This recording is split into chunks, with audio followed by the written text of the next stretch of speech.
दी banking गुरु channel में आपका स्वागत है।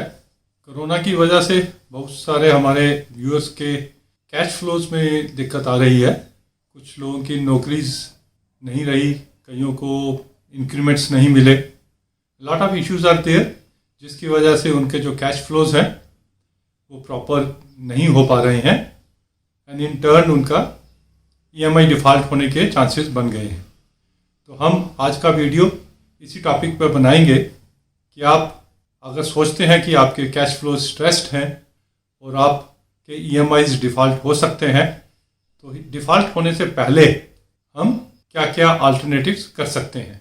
इसी सीरीज़ में दूसरे वीडियो में हम ये देखेंगे कि अगर आपका ईएमआई डिफ़ॉल्ट हो जाता है तो बैंक क्या क्या कर सकते हैं, उसकी लीगल पोजीशन भी हम देखेंगे। लेट अस फर्स्ट सी कि हमारे पास क्या ऑप्शंस अवेलेबल हैं अगर हमारे कैश फ्लो स्ट्रेस्ड हैं और अगर हमारे पास इतने पैसे नहीं हैं कि और हमें लग रहा है कि हमारी ईएमआई डिफ़ॉल्ट हो सकता है। सबसे पहले तो लेट अस अंडरस्टैंड कि जो हमारा क्रेडिट कार्ड है, जो भी हमारी पेमेंट्स हैं हम क्रेडिट कार्ड के थ्रू करें और हमें अपने क्रेडिट कार्ड की जो बिलिंग साइकिल है वो हमें पता होनी चाहिए।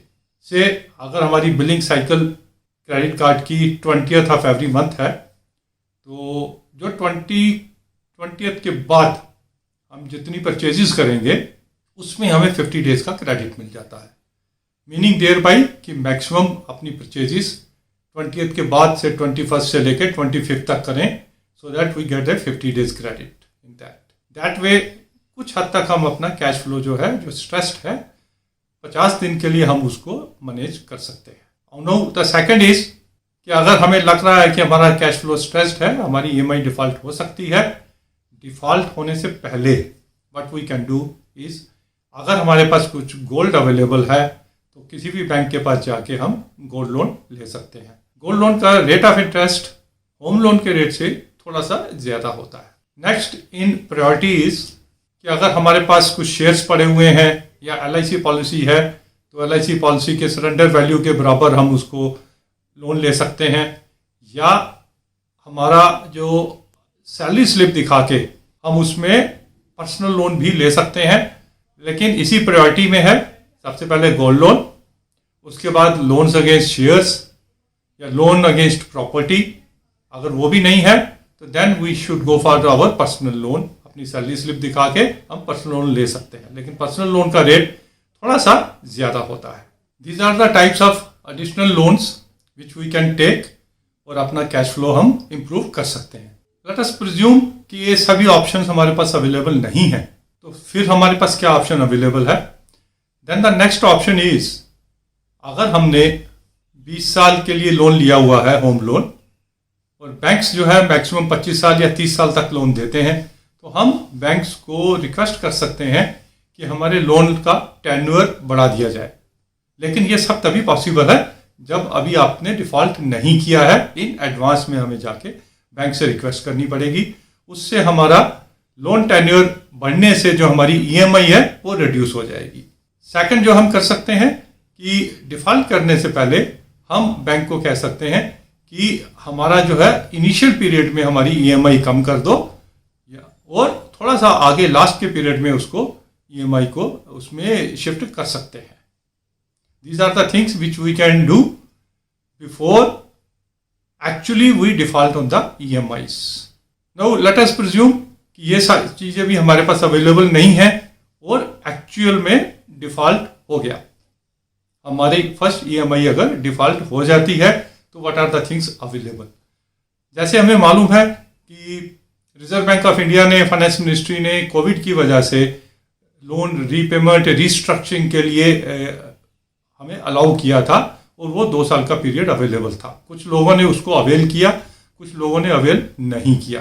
बट अगर सेकंड पैंडेमिक की वजह से अगर हमारे कैश फ्लो स्ट्रेस हो रहे हैं और आरबीआई की तरफ से अगर फैसिलिटी अवेलेबल नहीं है, still we can go even after default also to the bank for restructuring rephasing our home loans. उस केस में क्या होगा कि ये जो लोन्स हैं रीपेमेंट रीस्ट्रक्चरिंग होने से हमारा अकाउंट जो है 1 साल के लिए हमारे अकाउंट को बैंक को एनपीए करना पड़ेगा। उसका एक डिसएडवांटेज ये है कि हमारा सिबिल स्कोर खराब होता है।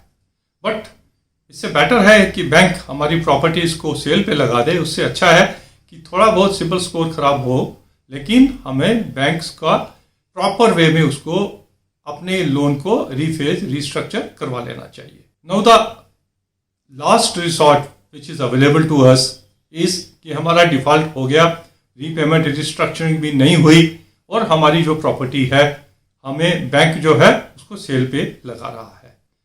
वी शुड ट्राई कि हम जहां भी जिस भी बिल्डर से हमने फ्लैट लिया है या मकान लिया है उसे सरेंडर करके अपने पैसे वापस लेने की कोशिश करनी चाहिए। हो सकता है कुछ डिस्काउंट पे ही हमें अपना फ्लैट उसको बिल्डर को देना पड़े, बट लेट अस अंडरस्टैंड कि अगर पेंडेमिक ठीक होने के बाद हमारे अगर कैश फ्लो ठीक हो जाते हैं तो प्रॉपर्टीज दोबारा बन सकती हैं और there is no harm in taking a discount on a hit on this also. The second is कि हम मार्केट में अपना फ्लैट जो है उसको सेल पे लगा के उसको बेच सकते हैं।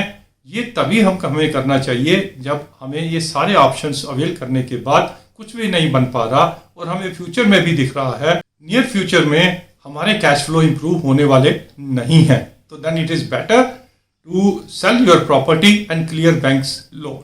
बट किसी भी केस में हमें इसको उस स्टेज तक नहीं पहुंचाना कि हमने डिफॉल्ट भी कर दिया, हम बैंक के साथ कोऑपरेट भी नहीं कर रहे और bank has come to a stage to auction our property. क्योंकि प्रॉपर्टी ऑक्शन में जो बैंक है बहुत ही कम रेट के ऊपर प्रॉपर्टीज को ऑक्शन कर देता है और हमारा काफ़ी नुकसान हो जाता है। बैंक को तो अपना पैसा मिल जाता है लेकिन हमें उसमें से काफ़ी दिक्कत हो सकती है। इवन अगर प्रॉपर्टीज को सेल करने के बाद भी अगर पूरा लोन क्लियर नहीं होता है तो फिर भी हमारी एक पर्सनल लायबिलिटी रह जाती है, जो डिफरेंस बाकी रह जाता है। सेल प्रोसीड्स के देख के और बैंक के लोन को देख के अगर बैलेंस भी बच जाता है तो bank has every right to go against us और कोर्ट में केस करके हमसे पैसे वसूले जा सकते हैं। हमें उस स्टेज तक नहीं पहुंचना है, उससे पहले ही खुद ही प्रॉपर्टी सेल करके अपना लोन क्लियर कर लेना चाहिए। अपनी नेक्स्ट वीडियो में we will see what is the legal process जो बैंक्स अडॉप्ट करते हैं जब कभी भी लोन डिफॉल्ट में हो जाते हैं। वी शुड अंडरस्टैंड दैट और हमें कितना टाइम मिलता है और हमारे राइट्स क्या है, हम इस चीज़ के ऊपर देखेंगे कि कुछ भी नहीं हो पाया, जितने भी ऑप्शन हमने आज आपसे डिस्कस किए हैं और लोन डिफॉल्ट हो गया, bank is going for a sale of our property, what are the rights available, we will see in our next video. Thank you very much. Please do refer our channel to your friends and relatives so that in future also we can bring good financial or banking related issues पे analysis आपके लिए लाते रहें. Please do subscribe to our channel. Thank you.